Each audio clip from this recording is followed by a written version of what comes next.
Connexion Tanger au Maroc, quelques jours après la proclamation du Pacte mondial des Nations Unies sur les migrations à Marrakech. Notre reporter Modnino va recueillir des paroles de migrants, des témoignages donc au Maroc, carrefour migratoire entre les pays subsahariens et l'Europe. Reportage. Carte de séjour, passeport, bail, contrat de travail. Eric ne cesse pourtant pas de faire les frais depuis 3 mois de la nouvelle politique migratoire marocaine.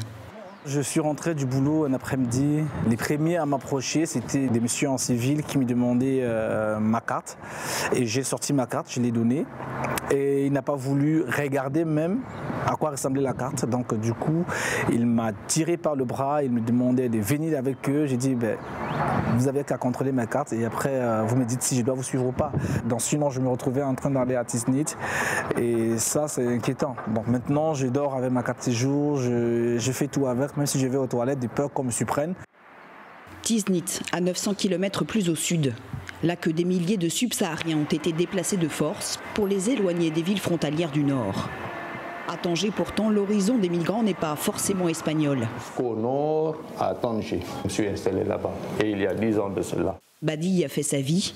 Il a tout perdu. Il raconte avoir été embarqué au petit matin, sous ses fenêtres 4 cars de police. Lorsqu'ils sont rentrés, ils ont pris tout le monde sans demander les papiers.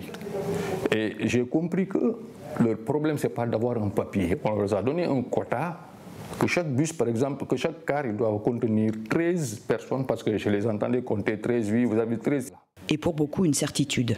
Je sais que l'ordre qui leur a été donné ne vient pas du Maroc, ça vient de l'Union européenne. Est-ce que la justice, c'est seulement pour ceux qui sont, c'est pas du pays, ou la justice, on l'applique quand peut-être c'est des Européens?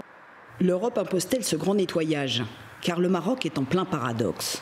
Il y a 2 ans, il menait campagne pour régulariser les migrants subsahariens et se montrer solidaire d'une Afrique avec qui il fait désormais commerce.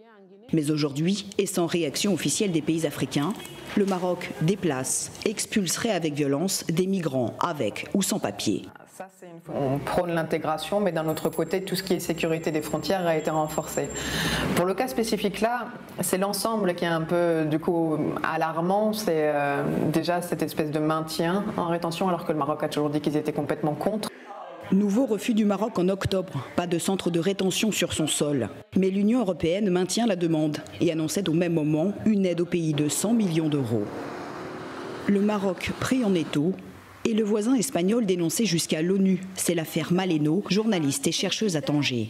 Faute de preuves, l'Espagne ne parvient pas à l'accuser de trafic d'êtres humains. Le dossier est envoyé au Maroc. Moi, je suis considérée par les Nations Unies comme une défenseuse des droits. Les Nations Unies a dit déjà que les personnes qui défendent les droits des personnes migrées en Europe, on est en danger.